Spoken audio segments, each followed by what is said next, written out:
మీకు తలుపులమ్మ దేవి గురించి తెలుసా? అమ్మవారి ఆలయం తుని దగ్గర కొండల్లో ఉంది.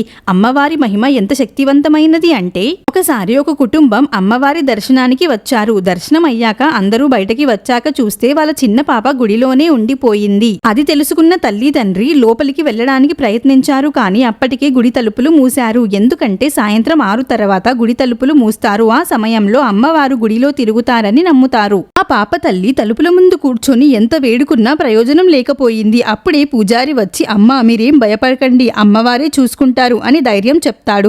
దాంతో తల్లి తండ్రి రాత్రంతా గుడి బయటే కూర్చొని మరుసటి రోజు గుడి తలుపులు తెరవగానే ఆ తల్లి పరిగెడుతూ తన బిడ్డ దగ్గరికి వచ్చి తనని పట్టుకొని ఏడుస్తుంది. అప్పుడు ఆ పాప, ఎందుకమ్మా అలా ఏడుస్తున్నావు? నిన్న రాత్రి నువ్వు నాకు అన్నం తినిపించావు, పడుకోపెట్టావు కదా అని చెప్తుంది. ఆ మాటలు విన్న తల్లి ఎంతో ఆశ్చర్యపోయింది. ఇదంతా అమ్మవారి మహిమ అని. రాత్రంతా ఆ తల్లి రూపంలో పాపని చూసుకుంది. నిజంగా ఆ అమ్మవారి మహిమే.